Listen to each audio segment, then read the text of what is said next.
Bueno, shalom a todos. Hoy viernes. Yo me olvidé ayer de que hoy son las respuestas a las preguntas que me han hecho ustedes sobre costumbres y alhaja. Antes de comenzar con las preguntas que me han hecho, quiero hacer una aclaración de una vez y por todas lo que para mí tiene que ver con el servicio militar, que dicen que ahora quieren hacerlo obligatorio para, para los que llaman eh, ultraortodoxos. Eh, y voy a dar la visión y en qué me respaldo de, eh, de todos los que son como yo, que somos rabínicos y ortodoxos y religiosos. ¿Y exactamente de dónde viene esta posición? No cabe duda que la guerra actual impuesta a Israel es una guerra de mitzvah, es una lucha por la existencia. Esta no es una guerra más prolongada, sino que también se extiende a lo largo de 7 frentes hostiles, cada uno único en su tipo. Lo que tienen en común estos 7 frentes es que todos buscan la destrucción del pueblo que vivimos en Sión, y lo quieren hacer a través de un holocausto. Sin embargo, Dios, a través de sus mensajeros, protege a los soldados de la Fuerza de Defensa de Israel, salvándonos de nuestros enemigos. Incluso los grandes jueces ortodoxos entienden que esta no es una guerra opcional. Eh, si no se trata de ella, de una guerra opcional, se decide que el novio salga de su habitación y participe en la guerra. En tal situación, las reglas habituales ya no tienen significado práctico de que no está permitido que el novio salga de su habitación.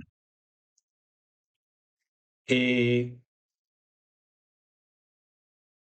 Cuando es una guerra opcional, está prohibido llamar al novio. Ahora, cuando es una guerra, en términos prácticos, de una guerra que tenemos que luchar contra la criminalidad árabe por riesgo de vida, las reglas de la halajá cambian. ¿Cómo pasó en la guerra de la liberación del Estado de Israel? En ese entonces, todos los grandes de la generación reconocieron la necesidad de defenderse, no como una recomendación, sino como una obligación. Muchos líderes comunitarios ortodoxos ashkenazim tenían reservas sobre la naturaleza secular del movimiento sionista, pero después del Holocausto entendieron que no había otra solución para la existencia judía que la existencia del Estado de Israel. Solo una minoría de excepciones que incluyen a los fanáticos hasídicos húngaros ultraortodoxos de Satman, Munkach, Naturey Karta, prefieren el control árabe sobre la tierra hasta la llegada del Mesías. No solo Satmar, hasídicos fanáticos, sino que la mayoría de los hasídicos que son fanáticos.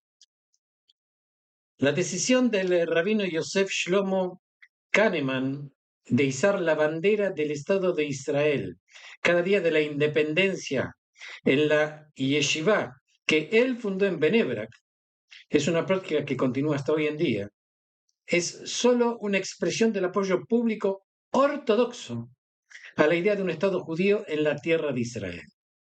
El alistamiento de muchos jóvenes de Bnei Brak en la Fuerza de Defensa de Israel, ya sea como rabinos militares u otros puestos, es otro testimonio. La mayoría que fueron compañeros míos, normalmente, cuando hacen el servicio militar, trabajan como cocineros, por cuestiones de kashrut que nosotros dominamos. En el tiempo de la creación del Estado de Israel, la mera mención de haber servido en el ejército en un currículum era una ventaja en la carrera para la alcaldía de, por ejemplo, de Bnei Brak. Según el alcalde en nombre de Agudat Israel es el partido político que yo voto desde la creación, desde que llegué a Israel. El teniente coronel Rabin Itzhak Meir, él llegó a la oficina del alcalde después de un largo servicio como gran rabino adjunto de las Fuerzas de Defensa de Israel.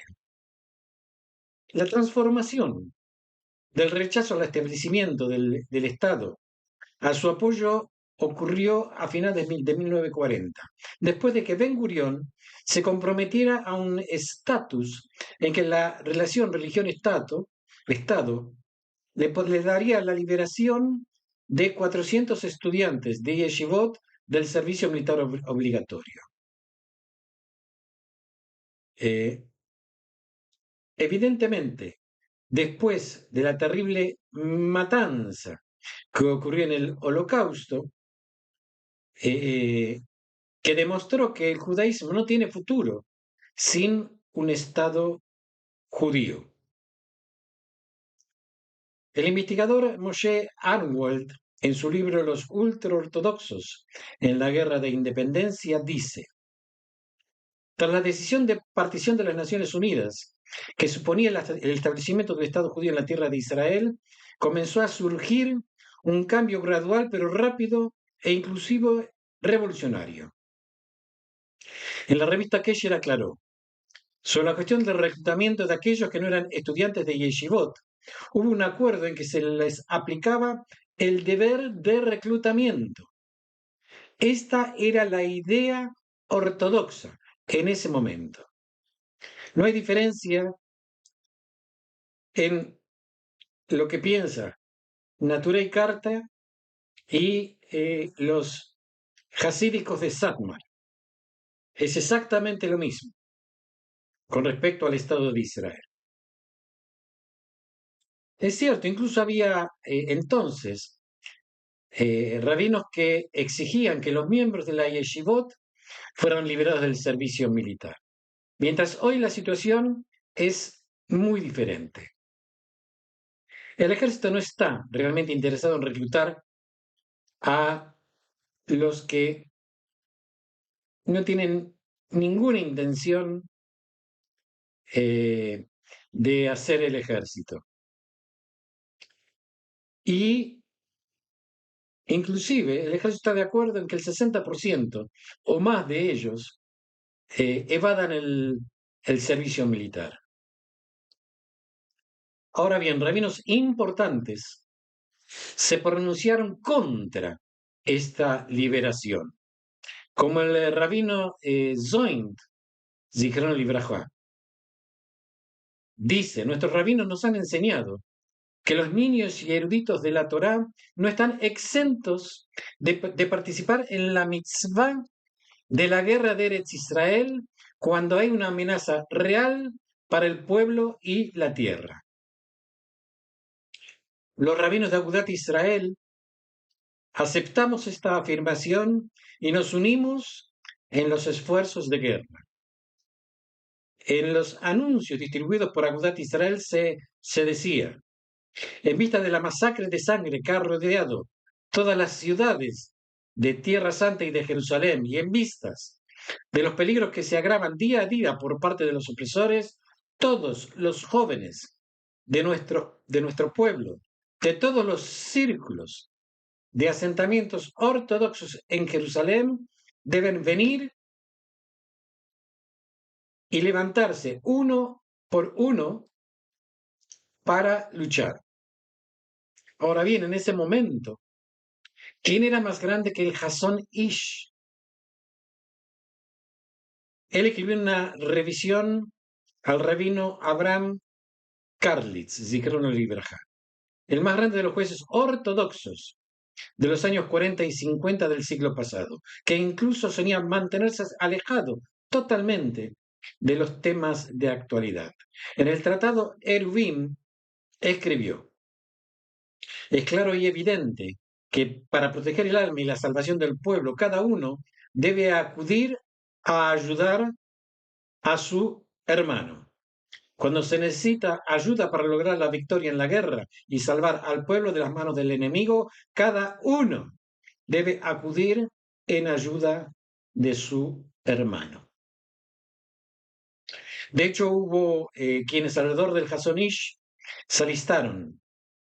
Uno de ellos fue el rabino Nadel Zichron Libraja, un gran erudito, el discípulo distintivo del Hasón Ish, que se alistó en la Fuerza de Defensa de Israel durante la Guerra de Independencia, con el argumento de que era una gran mitzvah.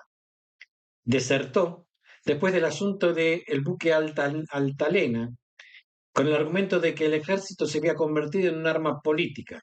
Regresó y se ofreció como voluntario en la guerra de los 6 días, pero fue rechazado por su edad. Su sobrino, ya que él era hermano de su madre, el Rav Chaim Kanievski, Zichron Libraja, se alistó en la guerra de liberación también.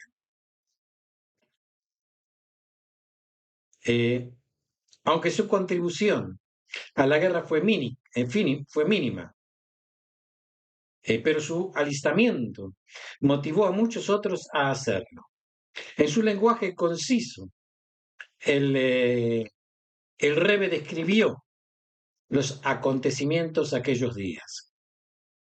Cuando llegamos al lugar, el rabino, es decir, el diputado Zvi Sharak Grossberg, me dijo que podía ir a estudiar en la colina y no molestar. Solo me pidió que me equipara con un palo y piedras. Así fue que tomé la Guemará, subí a la cima de la colina donde estudié hasta el final de la batalla. Bueno, pero se alistó. Eh, su, su comandante consideró que no servía para agarrar un arma, entonces le dijo: váyase a esta colina, agarre piedras y un palo y quédese estudiando hasta que termine la batalla. No comprendemos del todo los designios del Creador del mundo, pero es posible que Dios haya traído esta guerra sobre nosotros para que el público ultraortodoxo finalmente aprenda sobre las obligaciones de participar en una guerra de mitzvah, que es esencial para la salvación de la nación. Esto también es una enseñanza y es un estudio necesario para estos ultra ortodoxos. Ahora sí, vamos a las respuestas. A la pregunta de ¿cómo define el Salmo 51 en el versículo: he aquí, en iniquidad he sido formado y en pecado me concibió mi madre? En el libro de los Salmos que yo publiqué, justamente cuando hago un análisis de este Salmo 51, no, no pongo el versículo 7, justamente. Entonces, bueno, le diré, este versículo ha sido objeto de diversas interpretaciones a lo largo de la historia judía. En primer lugar, es importante señalar que el contexto de este salmo es el arrepentimiento del rey David tras su pecado con Betsabé. Este salmo es una súplica ferviente de perdón y un reconocimiento de la naturaleza humana inclinada al pecado. Al analizar el versículo, he aquí, en iniquidad he sido formado y en pecado me concibió mi madre, podemos considerar varios puntos. Primero, el reconocimiento de la naturaleza humana. David está reconociendo que desde el comienzo de su existencia, la humanidad está inmersa en un mundo donde el pecado es una realidad constante. Esto no significa que el acto de la concepción o el nacimiento sea pecaminoso, sino que la vida humana, desde su inicio, está influenciada por la inclinación al pecado, el Yetzer Hará. Segundo, humildad y arrepentimiento. Este versículo refleja una profunda humildad y un reconocimiento de la propia imperfección. David no está culpando a su madre ni a su entorno, más bien está expresando su comprensión de que el pecado es una parte inevitable de la condición humana.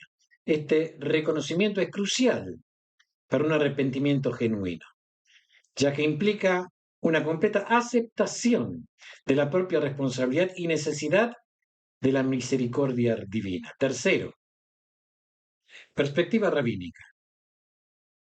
Desde una perspectiva rabínica podemos interpretar que David está enfatizando la importancia de la teshuvá, del arrepentimiento.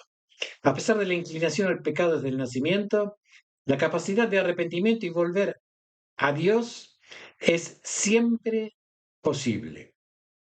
La tradición judía enseña que cada persona tiene la capacidad de superar sus inclinaciones y de buscar la pureza y la rectitud a través del arrepentimiento y la corrección de sus acciones. Hay también eh, interpretaciones místicas de algunos comentaristas que sugieren que este versículo también podría referirse a la imperfección inherente a la materia física en comparación con la pureza del alma. El acto de nacer en un cuerpo físico implica entrar en un estado de potencial imperfección, lo cual es parte del desafío y la misión del alma en el mundo, o sea, la purificación. En resumen, el versículo 7 del Salmo 51 es una poderosa expresión de la comprensión de Dios sobre la naturaleza humana y el pecado. Este reconocimiento de la imperfección desde el comienzo de la vida, pero también una afirmación de la posibilidad de la redención y pureza a través del sincero arrepentimiento y la búsqueda de la misericordia divina.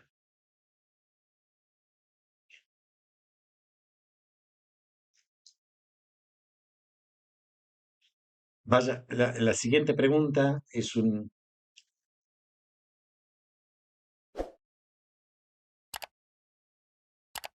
bravo. ¿Podría explicar lo sucedido en Jueces con el levita y su concubina y la tribu de Binyamin y lo que se extrae como de ellas como enseñanza? Vaya preguntita. Esta pregunta me tuvo como 2 días pensando y buscando respuesta. Eh, y corrigiendo y volver a corregir lo que estaba escribiendo. El relato del levita y su concubina se encuentra en el libro de Jueces, capítulo 19 al 21, que está en los libros publicados por mí. Esta historia es una de las más trágicas y perturbadoras del Tanaj. Voy a hacer un resumen del evento y vamos a ver si podemos extraer algunas enseñanzas. Un levita que vivía en la región montañosa de Efraín tenía una concubina que lo dejó y regresó a la casa de su padre en Belén, en Judá. Después de 4 meses, el levita fue a buscarla para traerla de vuelta. En su viaje de regreso, el levita y su concubina decidieron pasar la noche en Gibeá, una ciudad de la tribu de Beniamín, ya que nadie los había recibido en la plaza del pueblo. Finalmente un anciano les ofreció hospedaje. Durante la noche, hombres perversos de la ciudad rodearon la casa, exigiendo al levita que le entreguen, que entreguen a la concubina para abusar de ella. Para protegerse, el levita les entregó a su concubina a los hombres, quienes la violaron y abusaron de ella toda la noche. Al amanecer, la concubina fue encontrada muerta en la entrada de la casa. El levita llevó el cuerpo de su concubina a su casa, lo cortó en 12 partes y envió las partes a todas las tribus de Israel, incitando a una reacción de indignación y llamado a la justicia.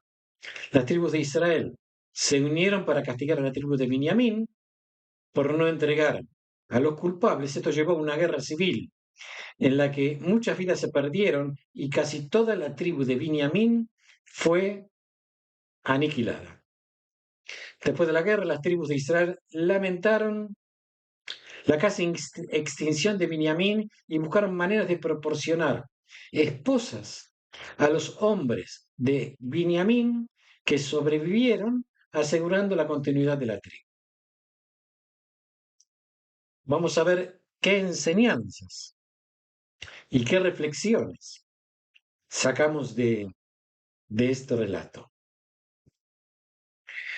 El libro de Jueces menciona repetidamente que en esa época no había rey en Israel. Cada uno hacía lo que bien le parecía, lo vemos en Jueces 21-25.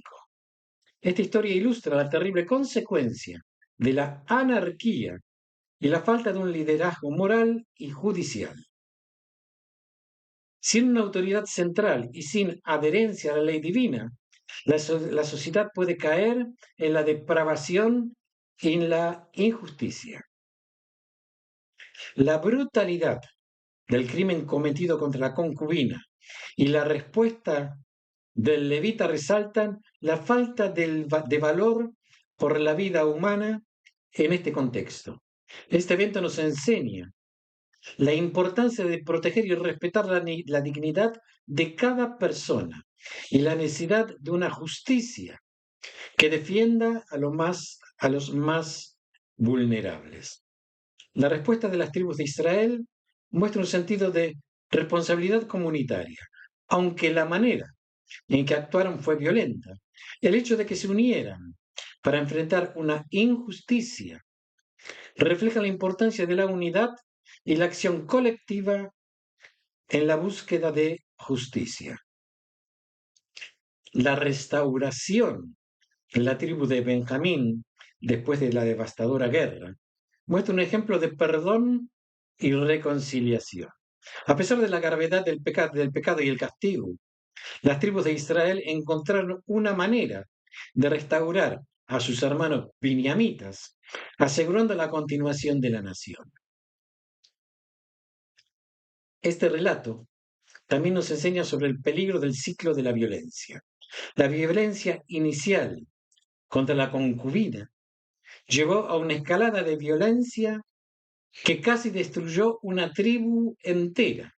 La historia nos llama a buscar soluciones justas y pacíficas para los conflictos, en lugar de recurrir a la venganza y la violencia. Como conclusión, la historia del Levita y su concubina y las subsecuentes guerras con la tribu de Beniamín es un llamado a la justicia, la responsabilidad comunitaria y la importancia de una sociedad gobernada por la ley y los principios morales. Es un recordatorio de los peligros de la anarquía y la depravación y la necesidad constante de trabajar hacia la reconciliación y el perdón. Alguien aquí me pregunta, ¿qué digo? ¿Qué oración digo antes de tomar Coca-Cola? En el judaísmo, antes de consumir cualquier alimento o bebida, se recita una bendición para expresar gratitud a Dios por lo provisto. En el caso de la Coca-Cola, lo que se recita es Baruch atah Adonai Eloheinu melech haolam, shakol nieh bidvaro. En España en español, significa bendito eres tú, Señor, nuestro Dios, Rey del universo, por cuya palabra todo existe. Esta bendición se la conoce como shakol y no es cada vez que bebo, sino que la primera vez que bebo. Y se recita antes de consumir cualquier bebida o alimento que no encaje en las otras categorías específicas de bendiciones, y es una manera de reconocer que todo lo que disfrutamos en este mundo proviene de la voluntad y la palabra de Dios. Si a alguien le interesa saber cuáles son las otras bendiciones, eh, hay algún vídeo con respecto a eso, y si no, que lo ponga como pregunta eh, en el próximo vídeo o en este vídeo mismo para, para Miguel Julián, que me la pase. Otra pregunta. ¿Qué podemos orar, me preguntan, por Israel para ayudar contra esa oscuridad del enemigo? Bien, en tiempos de dificultad y amenaza, es común que busquemos consuelo y fortaleza a través de la oración. Para orar por Israel y pedir protección contra la oscuridad del enemigo, podemos recurrir a algunas de las oraciones tradicionales judías y también formular nuestras propias súplicas. Les voy a dar un ejemplo de oraciones que combinan elementos tradicionales y peticiones específicas. Oración por la protección de Israel. Avinu Malkeinu. Padre nuestro, nuestro Rey. Por favor, protege y guarda a tu pueblo Israel. Señor de los ejércitos, extiende tu mano protectora sobre la tierra de Israel y sus habitantes, desvía y anula todos los elementos que buscan hacernos daño. Cúbrelos con tu paz y bendice a los líderes y defensores de Israel con sabiduría, fortaleza y valentía para enfrentar a los enemigos. Riboino y Sheilolot, Maestro del Universo. Lo dije en Ashkenazí. Sería Ribono Shel Olam, en hebreo moderno. Rogamos por la seguridad de nuestros hermanos y hermanas de Israel, que encuentren consuelo y protección bajo tus alas y tu luz divina, y que disperse toda oscuridad y amenaza. Bendito eres tú, Señor nuestro Dios, Rey del universo, que oye y responde las oraciones de su pueblo. Amén. Otra poderosa oración al recitar el Salmo 121, que es conocido por su énfasis en la protección divina. Pueden encontrarla, la pueden encontrar en hebreo o en fonética o en castellano en mi libro de Salmos. Se pueden hacer peticiones personales. Por ejemplo, oh Dios, protege a los niños, a los ancianos y a las familias y a todos los que habitan en el suelo de Israel, que tu presencia divina esté siempre con ellos, dándoles paz, seguridad en estos tiempos difíciles, que seamos testigos de la llegada de días de paz y redención para Israel y para todo el mundo. Se pueden hacer también peticiones personales que reflejan un profundo deseo de paz, seguridad y protección para Israel. Y esto se puede recitar individualmente o en comunidad para pedir la intervención divina en estos tiempos de crisis.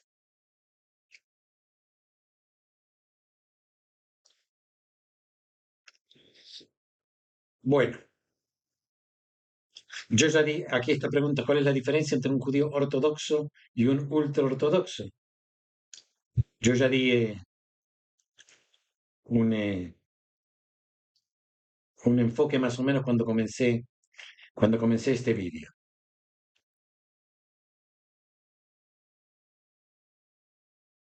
Eh, las diferencias principales. eh, un judío ortodoxo solemos interactuar más con el mundo no ortodoxo y secular. Podemos tener amistades y relaciones laborales con personas de distintas creencias y estilos de vida. Vuelvo a repetir, amistades y relaciones laborales, porque todos trabajamos. Participamos en actividades comunitarias y eventos que no están estrictamente ligados a la vida religiosa, siempre y cuando no contraiga nuestros principios de las leyes judías. La educación en la comunidad ortodoxa incluye tanto estudios religiosos como seculares. Los niños y jóvenes, en mi caso también asistimos, mis hijos, asistimos a escuelas que combinan la enseñanza de la Torá con materias académicas como matemáticas, ciencia, literatura. Muchísimos ortodoxos asisten a universidades y centros educativos no religiosos, obteniendo titulaciones en diversas áreas profesionales. O sea, no todos los ortodoxos son rabinos. Hay doctores, ingenieros, no sé, de todas las profesiones. ¿Sabes? Así que tenemos la Universidad Barilán, que es una universidad de religiosos. Ahora veamos qué pasa con los judíos ultraortodoxos, los Haredim. Tienen límites, ellos tienden a limitar significativamente su interacción con el mundo no ortodoxo y secular. Prefieren socializar dentro de su propia comunidad para mantener sus valores y prácticas religiosas. Evitan actividades y eventos que no estén alineados con su estilo de vida religiosa, reduciendo así la influencia externa. Estos son los que han nacido en la comunidad ultraortodoxa. Ahora bien, los que se convierten y forman parte de esta comunidad ultraortodoxa, ¿cómo? Por más que se diga que son aceptados, no son aceptados de pleno derecho. Esta gente que se ha convertido no tiene más remedio que, para poder tener una vida social, tiene que interactuar con gente que no es del núcleo ortodoxo, que hablan entre sí en Yiddish, y que esta gente que viene de afuera no tiene ni idea. La educación de las comunidades Haredim se enfocan principalmente en los estudios religiosos. Las yeshivot y seminarios femeninos son los centros educativos predominantes donde los estudiantes pasan muchas horas estudiando textos sagrados. La educación secular es mínima o inexistente, lo que limita la exposición de los estudiantes a materias académicas comunes en el mundo que no es ultraortodoxo. Es poco común que los judíos ultraortodoxos asistan a universidades, ya que buscan preservar una educación y un ambiente que estén completamente alineados con sus principios religiosos. En resumen, la diferencia es grandísima. Ahora bien, la clave entre los judíos ortodoxos y los ultraortodoxos en términos de socialización y educación con el mundo no ortodoxo radica en el nivel de interacción y apertura hacia la sociedad secular. Los ortodoxos tendemos a tener más contacto y participamos en el mundo no ortodoxo, tanto en nuestras relaciones sociales como en nuestra educación, mientras que los ultraortodoxos mantienen una separación más estricta para preservar su identidad y prácticas religiosas, es decir, se construyen su propio gueto.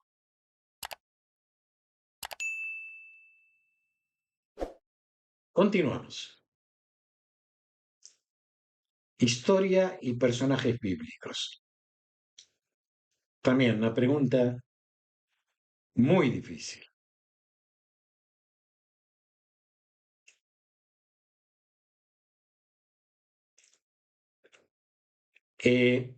¿Quién fue el primero en sacrificar un animal como expiatorio?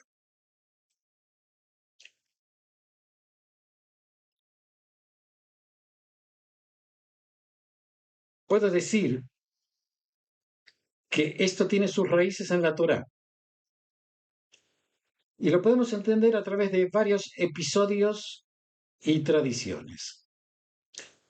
Aunque la Torá no menciona explícitamente un sacrificio expiatorio realizado por Adán y Eva, hay una referencia importante que puede ser considerada como el primer acto divino relacionado con la expiación.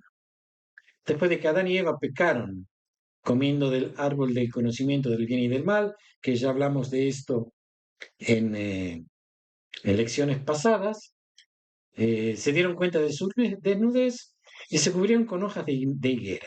Sin embargo, Dios les hizo túnicas de pieles y los vistió. Génesis 3:21. Muchos comentaristas, inclusive Rashi, interpretan que estas pieles provinieron de animales, no puede ser de otra manera, implicando que Dios mismo realizó el primer sacrificio para cubrir eh, la desnudez y simbólicamente expiar su pecado. Ahora bien, el primer sacrificio explícito en la Torá es el de Caín y Abel. Abel, el hijo de Adán, ofreció de los primogénitos de su rebaño y de la grosura de ellos. Y el Señor miró con agrado a Abel y a su ofrenda. Génesis 4:4.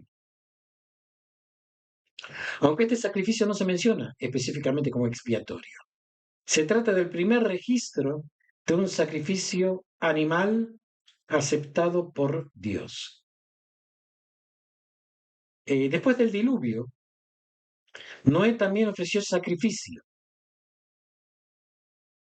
La Torá dice que Noé construyó un altar al Señor y tomó de todos los animales limpios y de todas las aves limpias, ya kasher, y ofreció holocausto en el altar Génesis 8:20.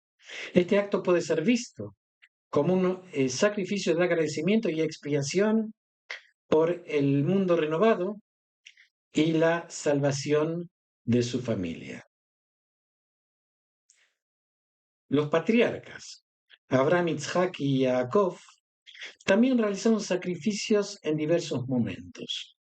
Un ejemplo notable es el sacrificio de Abraham, quien estuvo dispuesto a ofrecer a su hijo Isaac en obediencia a Dios y finalmente ofreció un carnero en lugar de su hijo, Génesis 22:13. Ahora bien, como buen rabino, lo importante está al final. El primer sacrificio expiatorio formalmente instituido y detallado en la Torá es el del día de la expiación, Yom Kippur, donde Aarón y sus descendientes, como sumos sacerdotes, realizaban sacrificios específicos para la expiación de los pecados del pueblo de Israel, Levítico 16. En resumen, aunque el concepto de sacrificio expiatorio se desarrolla plenamente en la Torá con las leyes dadas a Moisés y a Aarón, el acto de ofrecer sacrificios se remonta a los primeros capítulos del Génesis, con personajes como Dios mismo, Abel, Noé. Los actos divinos y humanos registrados en la Torá nos muestran cómo los sacrificios fueron una forma temprana de relacionarse con Dios y de agradecer y de expiar los pecados. Esto me salió bien redondito y súper entendible.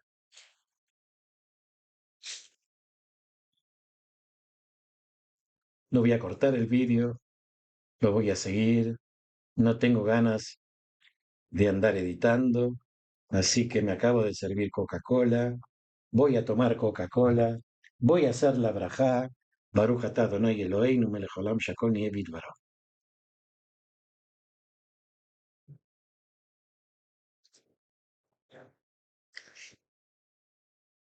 Por consejo de mi hijo estoy tomando Coca-Cola cero en vez de la Coca-Cola normal. Los 2 primeros días me resultó muy extraño, ahora ya me acostumbré. Bueno, esta pregunta realmente me asombró en cuanto la vi. Eh,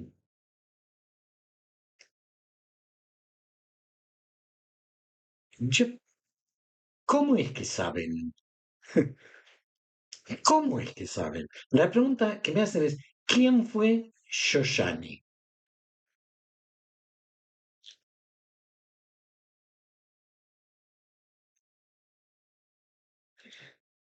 Eh,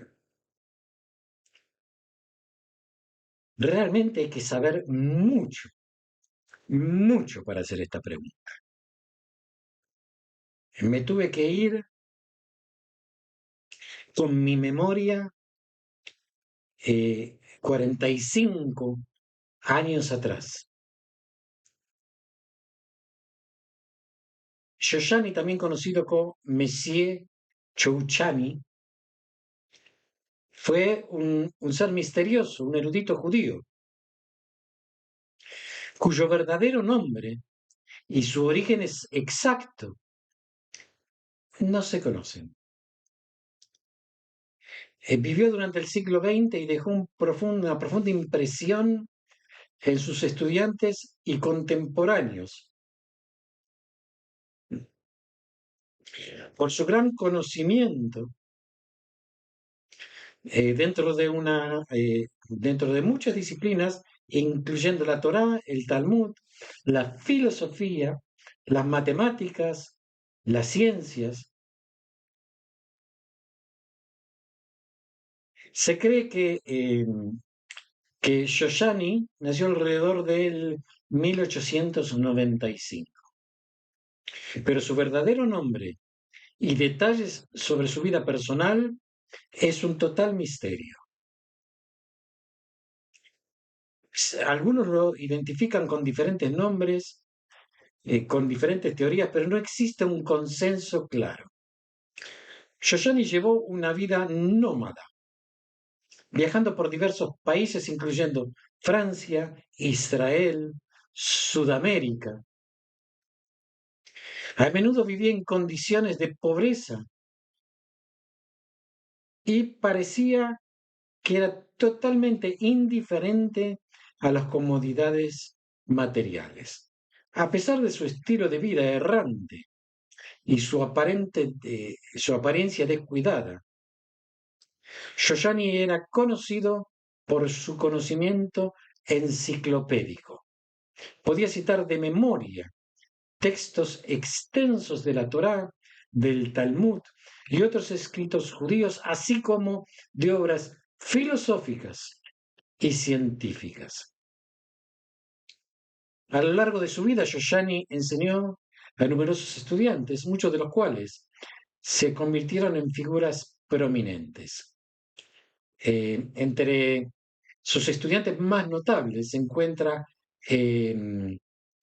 Emanuel Levinas, que es un famoso filósofo, Elie Wiesel, el escritor sobreviviente del Holocausto, y ambos hablaban con gran respeto y admiración por Shoshani, destacando su increíble intelecto y su método único de enseñanzas,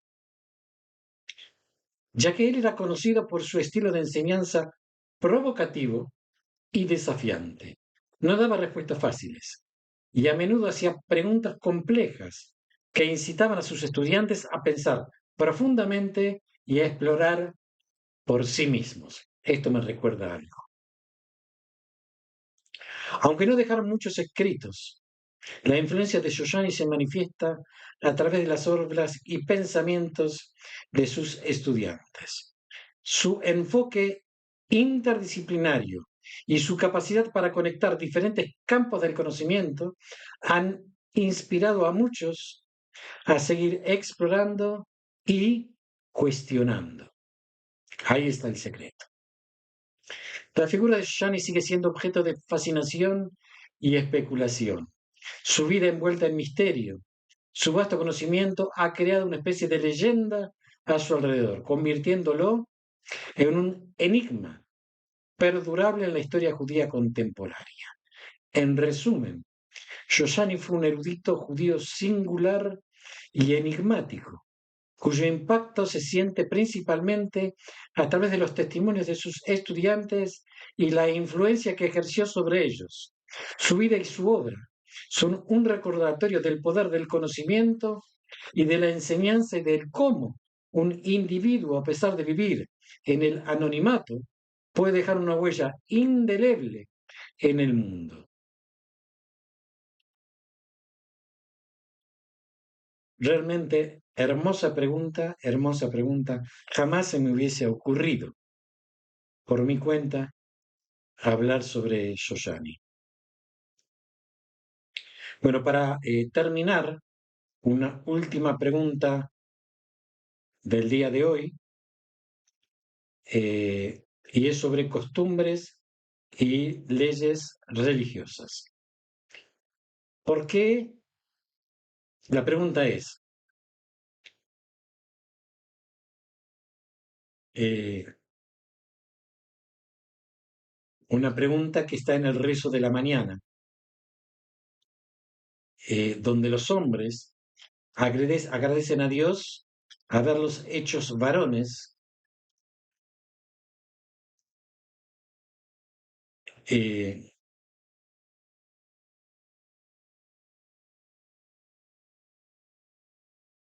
Shelo Asani Isha. O sea, bendito eres tú, Señor nuestro Dios, Rey del universo, que no me has hecho mujer.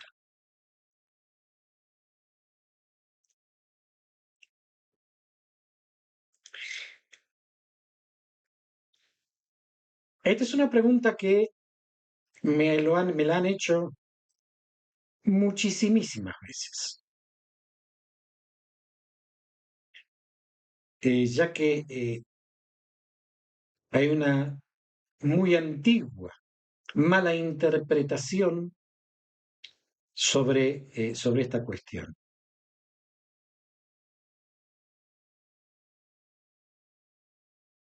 Voy a dar cuáles son las razones y cuál es el contexto de esta bendición, tomando en consideración la responsabilidad que tiene fundamentalmente la mujer.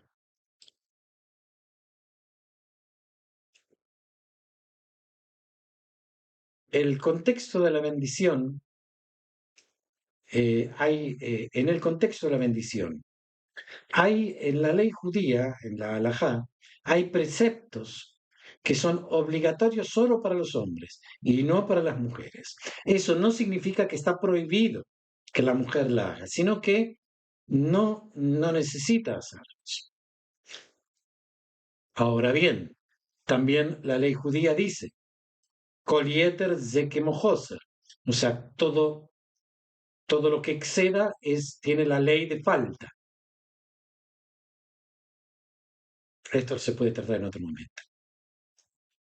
Muchas de estas mitzvot están relacionadas con el tiempo y las responsabilidades comunitarias, como por ejemplo rezar en ciertos momentos del día o realizar ciertos actos rituales.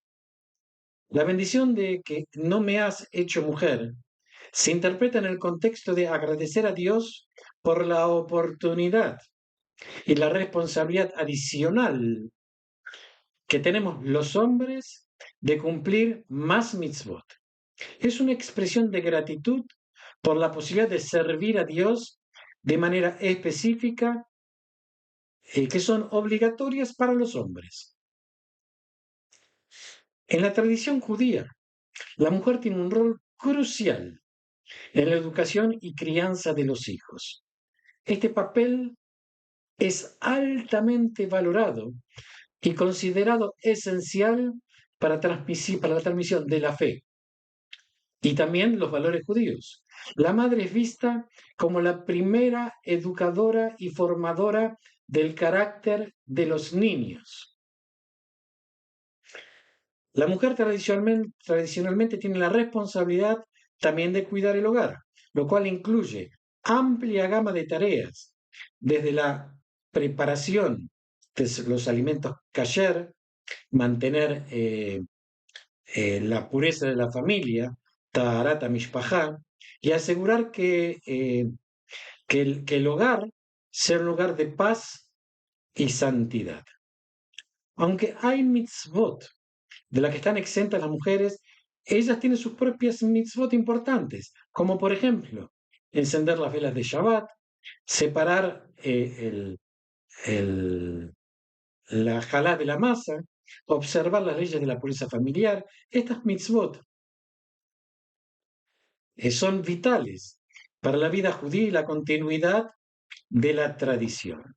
La bendición de que no me has hecho mujer puede ser vista no solo como un agradecimiento por los mandamientos adicionales que debemos cumplir los hombres, sino también como un reconocimiento de la significativa y diversa carga de responsabilidad que las mujeres llevan en su vida diaria. Yo como hombre tengo la suerte de no cargar con esa responsabilidad. ¿Cómo no voy a agradecer que no tenga que cargar con esta responsabilidad?